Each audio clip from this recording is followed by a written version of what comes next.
इसका रियल भाव क्या है श्राद्ध? तो श्राद्ध का मतलब ही है श्रद्धा, श्रद्धा से किया हुआ कर्म जिसके भी निमित्त है, मतलब शुभ श्रेष्ठ संकल्पों से श्रद्धांजलि, ये होता है श्राद्ध, उसको श्राद्ध कहते हैं। और दूसरा है श्राद्ध मतलब क्योंकि पूर्वज, चाहे वो भी पेरेंट्स हो या जो भी हो, तो उनकी विशेषताओं को, उनके गुणों को याद करना। श्रद्धा से, श्रद्धा का मतलब क्या है? किसी पर के प्रति भी श्रद्धा कब होती है? जब हमको उनकी विशेषता या गुण, एक प्रोटोकॉल होता है लेकिन श्रद्धा प्रोटोकॉल नहीं होता है, श्रद्धा गुणों के कारण होती है, तो वो याद करना उस दिन, इसलिए भी श्राद्ध करते हैं। और तीसरा है अपने किए गए कर्म का प्रायश्चित। श्राद्ध की कभी कभी हम भी जाने अनजाने में उन आत्माओं के साथ कर भी दिया होता है, कभी हम आज्ञा नहीं मानते हैं, नजरअंदाज करते हैं, इग्नोर करते हैं उनकी बातों को, बड़ों के, तो वो जो प्रायश्चित, एक है पश्चाताप लेकिन एक है प्रायश्चित। प्रायश्चित का मतलब है रियलाइजेशन, पश्चाताप रिपेंटेंस, प्रायश्चित ये समझ के अपने कर्मों को रियलाइज करना, ये है प्रायश्चित। तो जब हम उस फीलिंग से वो कर्म करते हैं, तो श्राद्ध मतलब ये तीन बातें, श्रद्धा और उस उनकी विशेषता को याद करके और अपने किए हुए कर्मों का उनके साथ भी वो फीलिंग, तो उसकी उस फीलिंग से जो हम कर्म कर रहे हैं उन दिनों उनके प्रति, वो श्रद्धांजलि। तो ये है श्राद्ध का। और अब एक आता है इसमें, क्यों श्राद्ध को गणेश चतुर्थी के बाद से शुरू होता है और नवरात्रि के पहले तक चलता रहता है? तो क्यों ऐसे किया जाता है? क्योंकि गणेश चतुर्थी, गणेश जी का बहुत बड़ी विशेषता क्या मानी जाती है? आज्ञाकारी, माता पिता के, और माता पिता के लिए ऑलवेज हाजी। कितने सारे उनके इंसिडेंट्स है कि जब भी कुछ भी हुआ गणेश जी, तो चाहे माता ने कह दिया इसको मारना है, क्योंकि माता ने कह दिया ना, वो नहीं अलाउ, जैसे वो था ना, शिव जी को नहीं अलाउ किया, क्यों? क्योंकि माता ने कह दिया। तो माता पिता के प्रति, और एक और स्टोरी है ना फेमस गणेश जी का, कि जब उनको बोला कि दोनों भाइयों को कहा कि तुम पृथ्वी का चक्कर लगा के आओ, अब माता पिता की आज्ञा थी, तो स्वामी कार्तिक तो निकल पड़े, मोटी बुद्धि थी, तो जैसे कहा बस निकल पड़े। और गणेश जी जो थे वो बहुत वाइज थे, इंटेलिजेंट, तो उन्होंने स्वास्तिका बनाया और माता पिता को रखा और उनकी परिक्रमा करी, मेरे लिए यही संसार है। तो इसलिए तो गणेश जी वाइज माना गए, क्योंकि इतनी मात्र पितृ भगत थे, तो वो आशीर्वाद जो मिला उनको, वो आशीर्वाद जो उसके कारण, तो वो आशीर्वाद मिला, वो पूर्वजों का आशीर्वाद जहाँ होता है, तो गणेश चतुर्थी के बाद, और उस फिर दूसरा है नवरात्रि, क्योंकि नवरात्रि का मीनिंग क्या होता है? नवीन, एक वन ऑफ द मीनिंग है नवीनता। इसलिए आप देखेंगे कि कुछ भी नया कुछ करना होता है ना, श्राद्ध के बाद करते हैं, नया कोई भी, नवरात्रि, नवीनता। तो जब हम वाइज गणेश चतुर्थी अर्थात गणेश जी की तरह वाइज होते हैं और मात्र पितृ भगत, मतलब इतना भावना, इतनी श्रद्धा, और वो श्रद्धा से 16 दिन क्या है, पूर्वजों का आशीर्वाद, क्योंकि जब हम श्रद्धा से करते हैं तो पूर्वजों का आशीर्वाद मिलता है, और वो आशीर्वाद से फिर वैसे भी कोई भी नया काम के लिए क्या कहते हैं, बड़ों का आशीर्वाद होना चाहिए, आशीर्वाद के बाद तो फिर नवीन कोई भी नया कर्म करना। और दूसरा, नवरात्रि मतलब ही शिव शक्तियों की पूजा। तो परमात्मा शिव ने जब आपके पास आशीर्वाद है, तब वो शक्तियां, दिव्य शक्तियों से सुसज्जित करता है, डेकोरेट करता है।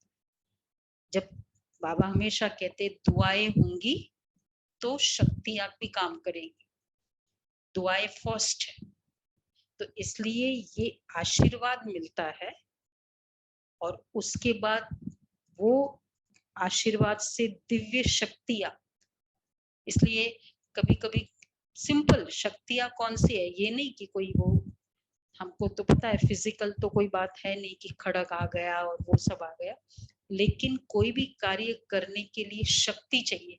हम क्या कहते हैं, अब उठना है, सिंपल एक्शन है रेगुलर, उसके लिए भी क्या चाहिए, दृढ़ता की शक्ति चाहिए।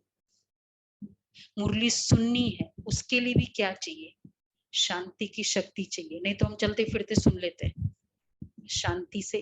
तो हर सिंपल कर्म के लिए भी एक शक्ति चाहिए, और फिर बाकी और कोई विशेष कर्म करना है तब तो कोई बहुत बड़ी काम फेस करना है कोई, उसके लिए तो और ज्यादा शक्ति चाहिए।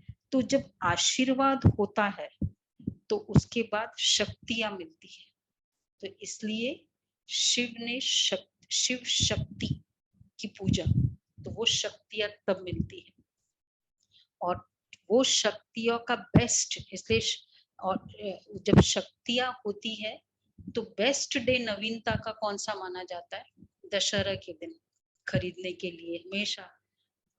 तो नवीनता का जैसे एक हाईएस्ट बेस्ट डे, तो शक्तियों के कारण फिर विजय, कमजोरियों पर विजय प्राप्त करते हैं। और जब ये तीनों होता है, आशीर्वाद, शक्तियां और विजय, तब हमारा जीवन दिवाली की तरह सुखमय, संपन्नता और प्रॉस्परस, खुशी वाला जीवन। तो इसलिए वो दिवाली तो पहले स्टार्ट कहाँ से होता है, इसलिए आशीर्वाद से, श्राद्ध से। तो इस तरह से ये जो भारत में ये जो फेस्टिवल्स है उसका सीक्वेंस भी बहुत एक्यूरेट है, उसके पीछे का रहस्य है। और फिर आता है कि ये वास्तव में ये मीनिंग है उनका, लेकिन हमने तो सबको इंडिपेंडेंट किया, गणेश चतुर्थी अलग और श्राद्ध अलग, उसके उस दिन हम कुछ और करते हैं, देवी नवरात्रों के दिन कुछ, तो रिचुअल्स है ना, इसलिए डिफरेंट है, लेकिन उसके पीछे का लिंक जो है वो ये। और उसके बाद एक और क्वेश्चन आ सकता है कि इसमें 16 दिन ही क्यों,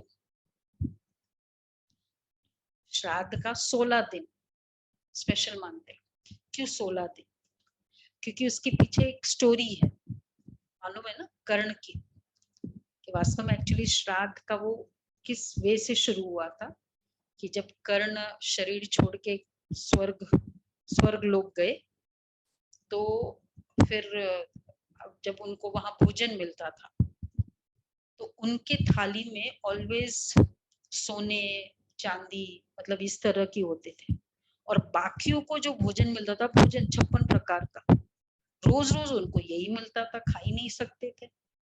फिर वो उन्होंने फिर पूछा इंद्र जी को कि आखिर क्या बात है, क्यों मुझे ऐसा मिलता है। तो उन्होंने फिर कहा इंद्र जी ने कि तुमने कभी भी जो भी दान किया ना, केवल यही दान किया था, इस तरह की, तो जो दिया वो आपको मिलेगा। आपने कभी भी खिलाया नहीं किसी को, कुछ प्यार से बैठ के एक दान किया, दानवीर कर्ण फेमस है, लेकिन ये नहीं खिलाया, तो इस कारण आपको ये मिल रहा है। बोला अब कैसे करें? तो बोला कि आपको टाइम देते हैं, आप पृथ्वी पे जाओ, 16 दिन का टाइम है आपके पास, और आप इन दिनों ये केवल खिलाओ। और किसको खिलाना है? सबसे हाईएस्ट वर्ण ब्राह्मणों को खिलाओ, और दूसरा जो नीडी है पशु पक्षियों को खिलाओ। तब तुम्हारा पुण्य का खाता होगा, तब तुम्हारी गति होगी, मतलब फिर तुम स्वर्ग में श्रेष्ठ गति मिलेगी। तो इसलिए उनको उसको भेजा गया। और फिर ये तो स्टोरी है कि इस समय खिलाना होता है। श्राद्ध मतलब क्या? खिलाना। तो उसमें किसको खिलाना, मतलब उसके लिए भी बताया कि ब्राह्मणों को खिलाना। तो श्राद्ध में विशेष ब्राह्मण का ही इंपॉर्टेंस होता है। और ब्राह्मण में भी कौन से? द्विज। द्विज मतलब जिनके उसी जन्म में दूसरा जन्म हुआ होगा, वो है द्विज। वो द्विज को खिलाना। अब ऐसा कोई ब्राह्मण तो नहीं ना एक ही जन्म में दूसरा जन्म हुआ होगा, इसलिए वैसे तो द्विज मतलब 2 जन्म नहीं, वैसे तो सबके कितने सारे जन्म हुए होंगे, लेकिन ये है 2 जन्म द्विज। तो उसी जन्म में जिनका पूरा जीवन चेंज हो जाता है, वो द्विज, वो ब्राह्मणों को खिलाना। तो अब बाबा कैसे, जब हमारे अंदर विजडम आती है और फिर आशीर्वाद होता है, जब श्रेष्ठ कर्म करेंगे, अब वो देखा जाए ब्राह्मण मतलब श्रेष्ठ आत्माओं के प्रति किया गया दिया गया भोजन, द्विज को खिलाना। तो इसलिए ब्राह्मणों को खिलाना, और दूसरा पशु पक्षियों को खिलाना। तो उसमें भी किसका? कोए, कोआ, और दूसरा है गाय। 2 को खिलाना अच्छा माना जाता है। तो हाँ नहीं, कुत्ता, राइट, कोआ और कुत्ता, इन 2 का होता है। तो कोआ 3 भी बोलते हैं, 2 भी है। और कोआ, क्योंकि कोआ मीन्स काक भुशुंडी। आपको पता होगा रामायण में काक भुशुंडी का गायन है। कोआ थे, लेकिन उन्होंने सीता जी का समय, वो जब वो बहुत व्याकुल थी, तब वो उन्होंने देखा था कि कौन ले जा रहा है और कहाँ ले जा रहा है, और सीता जी ने फिर वो फेंका था इस तरह से। तो मतलब वो एक हेल्पर थे जो त्राही त्राही करने वाले, वो व्याकुल थी उस समय, उन्होंने हेल्प किया और फिर उन्होंने बताया राम जी को कि, क्योंकि ये नहीं पता था ना उस समय, मोबाइल तो था नहीं, सीबीआई इन्वेस्टिगेशन तो हो नहीं सकती थी। तो बताया कि यहाँ गई है और ये लेके गया है, तो ये रिवील उन्होंने किया था काकभूषण। तो वो आत्माएं, तो जो रावण के से छुड़ाने के लिए हेल्प करती है, तो कोआ, इसलिए कोए। और दूसरा कुत्ता, कुत्ता है लॉयल्टी, पांडवों के साथ कुत्ता बताते हैं ना, तो कुत्ता है लॉयल्टी का प्रतीक। तो जो आत्माएं लॉयल होती है, तो किसको खिलाना है? जो लॉयल है, जो किसी की दर्द को समझे और राइट गाइडेंस दे, तो ऐसी आत्मा। और तीसरा है द्विज, द्विज जिनके 2 जन्म हुए। तो संगम युग में बाबा हमेशा, हम कुछ भी कर्म होता है तो क्या करते हैं? ब्राह्मणों को खिलाते हैं। एक्चुअली हर कर्म में भी, वैसे भी ये तो श्राद्ध में तो स्पेसिफिकली होता है ब्राह्मणों को, अदरवाइज भी कोई भी अच्छा काम होता है तो क्या करते हैं नॉर्मली, कि ब्राह्मणों को खिलाना, उसका महत्व होता है। अब एक्चुअली अगर आज के नाम ब्राह्मणों को देखें, सो कॉल्ड, आपको लगता है कि वो वर्थ है, नॉन वेज भी खा रहे हैं, मतलब लाइफ के डिसिप्लिन नहीं है, चाहे ब्राह्मणों के बच्चे हो वो तो और भी मॉडर्न, भावनाएं नहीं है, मतलब नॉर्मल ह्यूमन बीइंग्स है ना, फिर भी ब्राह्मणों को इतना ऊंचा क्यों माना गया? क्योंकि ब्राह्मण मतलब ये संगम युगी बाबा के बच्चे, जिनके अंदर इतनी जिनका जीवन, ब्राह्मणों की स्पेशलिटी क्या है? डिसिप्लिन और ज्ञान, और वो विधि पूर्वक हर कर्म करते हैं। ब्राह्मणों वो विधि, वो सब उनको पता है, हम लोगों को नहीं पता। कभी कभी रेगुलर पूजा कईयों के घरों में आज भी रेगुलर पूजा भी विधि पूर्वक होनी चाहिए, तो वो खुद नहीं करते, ब्राह्मण अपॉइंट होता है, रोज वो पंडित आते हैं और वो पूजा करते, क्योंकि विधि पूर्वक होनी चाहिए, क्योंकि विधि में अगर थोड़ा बहुत भी गड़बड़ हुआ तो हमारे बिजनेस में गड़बड़ होगा, इस तरह की मान्यता है। तो ब्राह्मण अर्थात विधि को जानने वाले, ब्राह्मण अर्थात डिसिप्लिन्ड लाइफस्टाइल, और ब्राह्मण अर्थात जिनका जीवन पवित्र है, तो ऐसे को खिलाना। अब ऐसे कौन क्वालिफाई होता है? जो पूरा जीवन विधि पूर्वक है।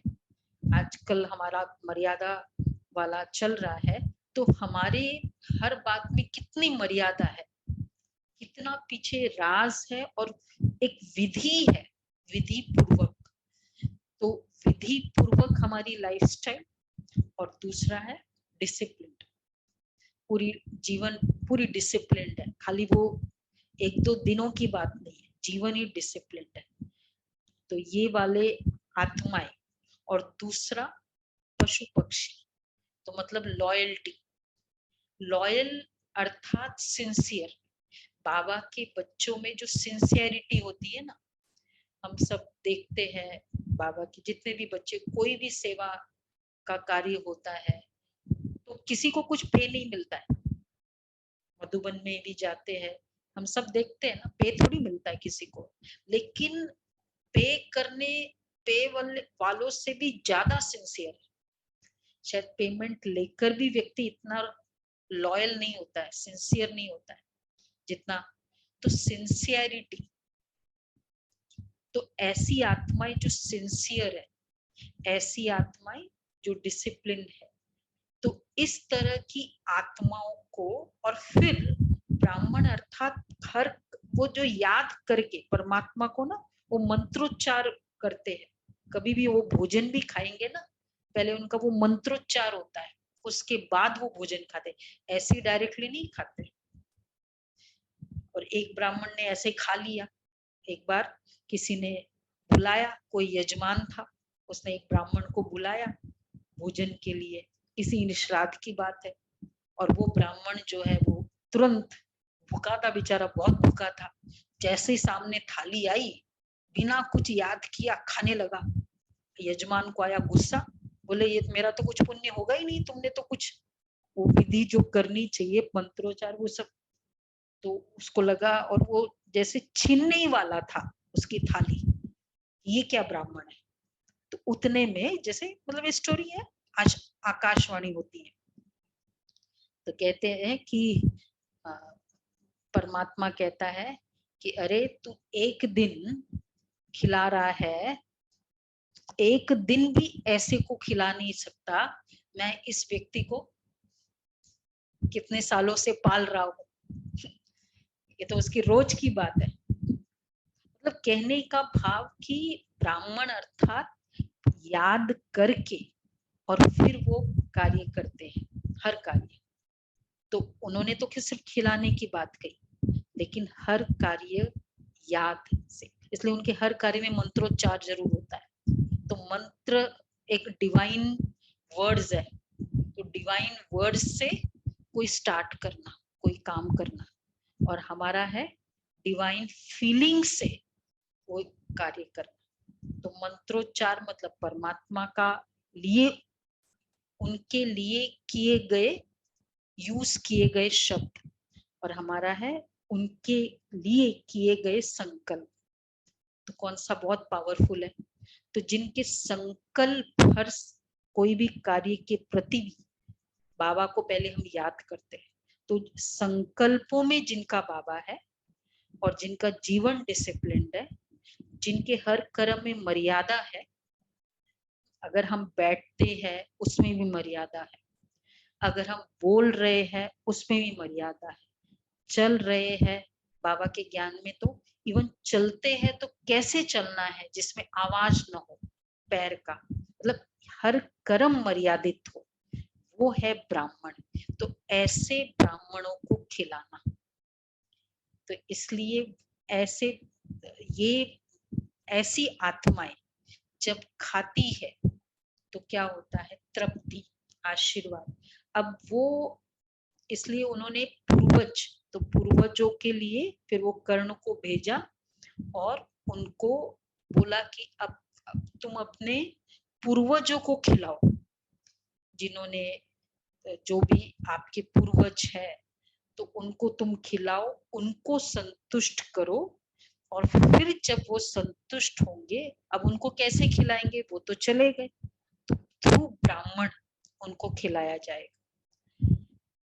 और फिर वो बाद में वो ऊपर गया, फिर वो मतलब बाद में इसका सब ठीक हुआ। तो अब उसके पीछे पूर्वज अर्थात कौन, अब बाबा उन्होंने तो सब सपोज पूर्वज जो भी पेरेंट्स आदि माना। अब सिंपल एक्चुअली स्पीकिंग, अगर वो आत्माएं जब सामने थी, कभी हम शायद बैठ के खिलाया भी नहीं होता है, नहीं होता है ना, बुजुर्ग होते हैं, एक होता है प्यार से खिलाना उनको जो चाहिए, कई बार ऐसे भी होता है, देखा है हमने कि उनका दिल है लेकिन घर में वो कहते नहीं बनेगा, नहीं मानेंगे उसको, वो चीज उनका दिल है कि मुझे ये खाना है, और जो मॉडर्न जनरेशन है वो इतनी वैल्यू नहीं करती है। और एक तो ये है, और कितनी उनकी बातों का नजरअंदाज कर देते हैं, इग्नोर करते हैं। तो डेली हमारी एक्टिविटीज उनके प्रति कोई रिस्पेक्ट की नहीं है, और कभी कभी तो इस लेवल तक जाता है कि वो घर में भी एक साथ नहीं रह सकते, और फिर और हायर लेवल है ऑफ डिफरेंसेस विद द पूर्वज की ओल्ड एज होम्स है, वहां जाओ तो उन आत्माओं की कितनी इच्छाएं अधूरी रह जाती है। तो पूर्वज को खिलाना मतलब क्या, वो आत्माएं जो भी मेरे साथ कभी है, बाबा हमें क्या सिखाता है कि एक एक आत्मा की इतनी वैल्यू करना, उन आत्माओं की अभी जो भी साथ में है, हम उनको तो याद करके बहुतों को खिलाते हैं, वो ठीक है, ताकि फिर वो उनको पहुंचे नहीं पहुंचे, लेकिन उनके याद में, लेकिन उन आत्माओं की विशेषताओं को याद स्मृति में रखते हुए अभी भी उनके प्रति वो फीलिंग्स करना। तो वो आत्मा जब अभी वो फीलिंग्स करेंगे, अगर हम सोचते हैं कि उनको बाद में खिलाया तो उनका आशीर्वाद तब मिलेगा, श्राद्ध मतलब पूर्वजों का आशीर्वाद, तो अगर अभी हम प्यार से उनसे डील करेंगे तो कितना आशीर्वाद होगा। और फिर इसलिए वो प्यार से कर्म करना हर आत्मा के साथ, और वो ब्राह्मण आत्माएं अभी करती है। हम आत्माओं को बाबा ने जनरली, बाबा की ये शिक्षा है, तो जो भी घर में जो भी बाबा के बच्चों ने ये शिक्षाएं लर्न की है, वो सबसे तो क्या, सबसे तो होता ही है, बड़ों के लिए तो वैसे भी बहुत दिल से निकलता है। इवन हमारे यहाँ तो होता ही है ना, सेंटर पे भी बड़े हैं, तो चाहे कितना भी हमारे से ज्यादा कम बुद्धि वाले होंगे कुछ भी है, लेकिन बड़े हैं तो उनके प्रति उतना रिगार्ड होता है, रिस्पेक्ट होता है। तो ये जो कर्म बाबा ने अभी सिखाया, वो फिर वो एक यादगार के रूप में किया जाता है। तो एक तो उनको वो आशीर्वाद, तब वो आशीर्वाद मिलती है। अच्छा, दूसरा वो कहते कि पितृ ऋण, और पितृ रुष्ट हो गए, कभी कभी कई बार होता है ना कि ये कुछ काम नहीं हो रहा है, तुम्हारे पितृ रुष्ट हो गए हैं या पितृ ऋण तुम्हारा उतरा नहीं है। अब माता पिता नॉर्मल भी कभी बच्चों के लिए इवन अगर रॉन्ग भी है तो भी उनके दिल से बच्चों के लिए कभी कोई गलत निकल सकता है। एक स्टोरी है ना कि वो बच्चा ने कुछ डिमांड की, बच्चा था, डिमांड की बेटे ने पिता से, तो वो रॉन्ग था, कुछ जो काम के लिए उसने डिमांड की थी उसने पैसे नहीं दिए, उसको आया गुस्सा, उसने वध कर दिया। वध करके वो पिता को ले जा रहा था, और वो पुराने जमाने में वो दरवाजा होता है ना, वो चौखट होती है, तो रात का समय था, ले जा रहा था तो चौखट से वो गिर गया। तो जैसे कि आवाज आई, बेटे चोट तो नहीं लगी। तो मतलब कहने का भाव कि इवन सूक्ष्म रूप से भी पेरेंट्स बच्चों के लिए क्रोधित नहीं हो सकते, तो क्या पूर्वज, क्या पितृ रुष्ट होंगे? ये जो कंसेप्ट बनाया कि तुम ये चुकाओ तो तुम्हारे खिलाएंगे पिलाएंगे इस समय, तो तुम्हारे पितृ शांत हो जाएंगे, रुष्ट नहीं होंगे। तो वो तो वैसे भी रुष्ट नहीं होते माता पिता। तो वास्तव में ये अभी की बात है। एक तो पितृ ऋण कौन सा है, तो इस ये श्राद्ध के समय एक और मान्यता है कि पितृ ऋण, देव ऋण और ऋषि ऋण, ये तीनों ऋणों से व्यक्ति को मुक्त करता है खिला के। पितृ ऋण अर्थात माता पिता ने हमें जो पालना दी, तो पालना दी उसका जो ऋण है, तो अब उसका ऋण को चुक्त करना। अब सोचने की बात है, खिला दिया वो तो ठीक है, लेकिन ऋण कितना बड़ा है। आज अगर हम कुछ भी देखा जाए, हम जो भी है जैसे भी है किसके कारण है, पेरेंट्स ने किस तरह से पाल पोस के, चाहे एक क्रिएशन, ब्रह्मा का ऋण माना जाता है पितृ ऋण में, क्योंकि ब्रह्मा की तरह उत्पत्ति की, फिर पालना की, और फिर कितना कुछ हमको दे करके गए, एक एक सेकंड की पालना, तो वो ऋण तो वैसे भी कितना बड़ा हो जाता है। तो वो ऋण एक छोटे खिलाने से तो नलीफाई नहीं होगा ना, लेकिन वो पितृ ऋण को बोला अगर उसको सेटिस्फाई करना है तो क्या करेंगे, सेवा करो।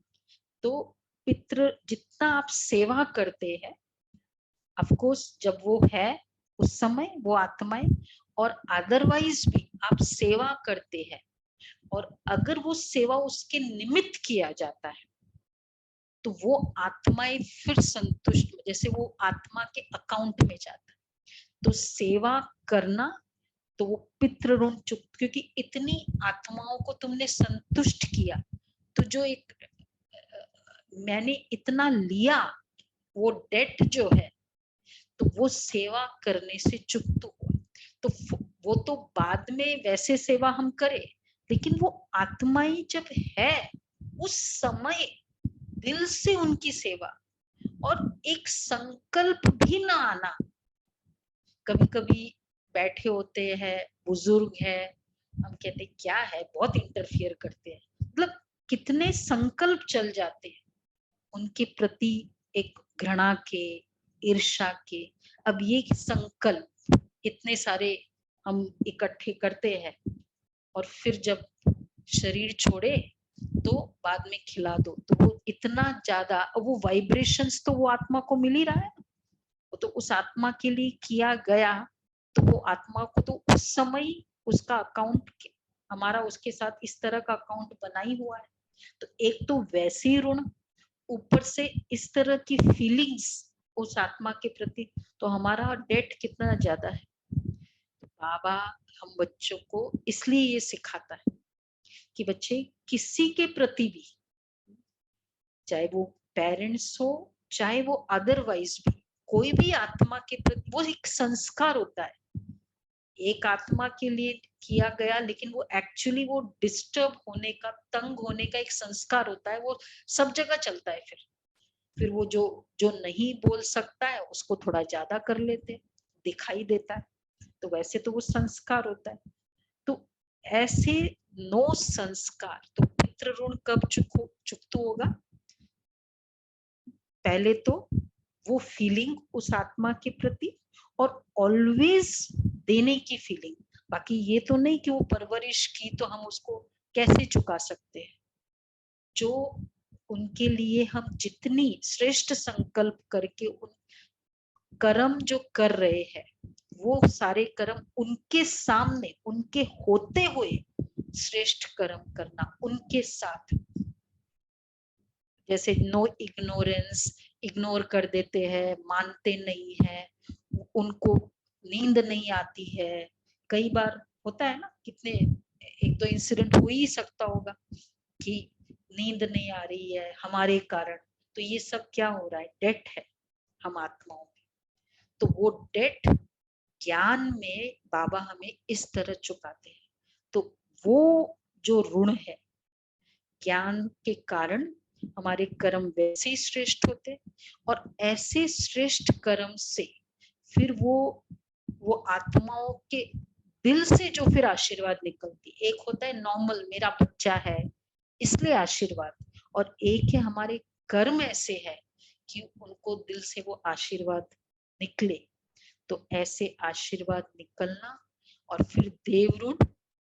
देवऋण हर कुल का एक देव कुल देवता होता है ना, हर कोई का। और वो कुल देवता कौन होता है? कुल देवता का जो हाईएस्ट है वो विष्णु को मानते हैं। तो इसलिए देव ऋण को भी जैसे पितृ ऋण, देव ऋण और ऋषि ऋण, ये तीनों ऋण चुकतो होता है, मानते हैं श्राद्ध में। तो पालना का कार्य, तो माता पिता, ब्रह्मा का ऋण भी है, तो विष्णु का ऋण भी है, और फिर ऋषि ऋण अर्थात टीचिंग्स, उनके संस्कार, उनके शब्द। कितने बार हमको कितनी बातें याद आती है कि मेरी माँ ऐसे बोला करती थी, हमारे पिता, मतलब जो भी हमारे पूर्वज है वो ऐसे बोला करते थे। तो वो टीचिंग्स को अपने जीवन में लाना, तो और वो लाना ही वो ऋण चुकाना है। तो जब हम इस तरह के श्रेष्ठ कर्म करते हैं तो ऑटोमेटिकली ये ऋण चुकता हो जाता है। और जब चुकता हो जाता है तब, क्योंकि हमारे कर्म, हमारे कोई दूसरा हमको न क्रोध करने से होगा, लेकिन हमारे कर्म ही हमारे लिए एक बहुत बड़ा इम्पैक्ट, मतलब एक हर्डल है या एक बहुत बड़ा रास्ता है।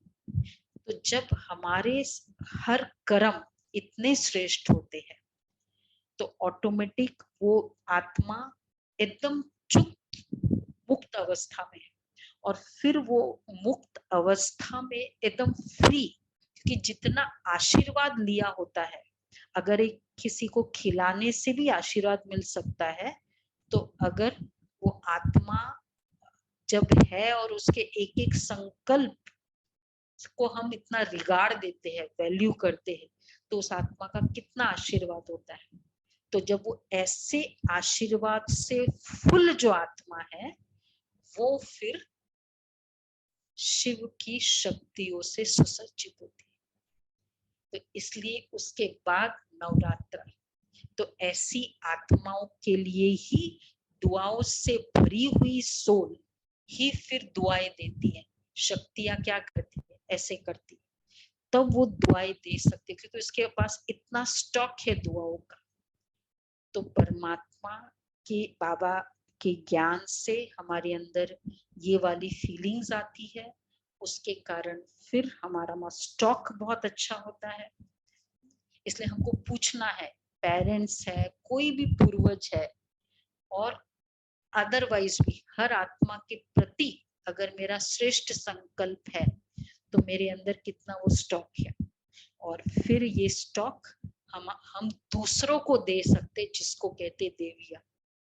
तो उस समय क्या होता है, देते ही रहते हैं देवियों के पास। हमेशा कोई एकदम गलत भी करने वाला आएगा, वो हाथ ऐसा ही होता है, क्योंकि उनके पास इतना स्टॉक है कि आपके क्रोध से उसका स्टॉक खत्म नहीं होता है। तो ऐसी आत्माएं देवियों देव फिर देवी देवताओं के रूप में, शिव की शक्तियों के रूप में दुनिया को दे सकती है। और वही देवियां फिर रावण को भी मार सकती है। तो इस तरह से ये तीनों ऋण चुकाना, श्रेष्ठ कर्म से उनको उनके हर संकल्पों की वैल्यू करना, और यही उनको खिलाना हुआ। और श्रद्धा से, और उनके द्वारा उनके जो भी आशीर्वाद है वो दिल से, क्योंकि आशीर्वाद ये दिल से निकलने वाली, तो ऐसी जो आत्माएं हैं आशीर्वाद लेती है, वो आत्माएं वैसे भी फ्री होती है। तो वो आत्माएं, श्राद्ध मतलब क्या, याद किया जा रहा है ना। तो आज हमारा भी कहीं ना कहीं श्राद्ध हो रहा है, तो हम आत्माएं क्या ऐसे कर्म कर रही है जो एकदम, जैसे श्राद्ध मतलब जाने वाले को याद किया जाता है, हम आत्माओं को भी तो जाना है। तो जब हमारे पास ऐसा स्टॉक होगा, हम दुनिया में कहते हैं ना, क्या लेकर आए थे क्या लेकर जाएंगे, खाली हाथ आए थे, तो न खाली हाथ आए थे न खाली हाथ जाएंगे। लेकर भी बहुत कुछ आए थे और लेकर भी बहुत कुछ जाएंगे। तो क्या लेकर जाएंगे, तो जो दिख रहा है वो सब यही छोड़ेंगे, लेकिन जो नहीं दिख रहा है वो सारा कुछ लेकर जाएंगे। तो वो आत्माएं जो आशीर्वाद से फुल होती है, वो आत्माएं जाती भी है, तो क्या लेकर जाती है, उस आत्मा, वो बच्चा जन्मता है तो उसका जन्म पत्री, वो ओपनिंग बैलेंस इतना भरपूर होता है, तो वो ओपनिंग बैलेंस वो आत्मा लेकर जाती है। तो ये श्राद्ध अर्थात हमको श्रेष्ठ कर्म करना अभी सिखलाता है, और यही श्रेष्ठ कर्मों का गायन ऑलवेज होता है, जिसका फलस्वरूप लोगों ने सिर्फ एक रिचुअल बना दिया, खिलाना। लेकिन ये है श्राद्ध को सच्चे रूप से मनाना।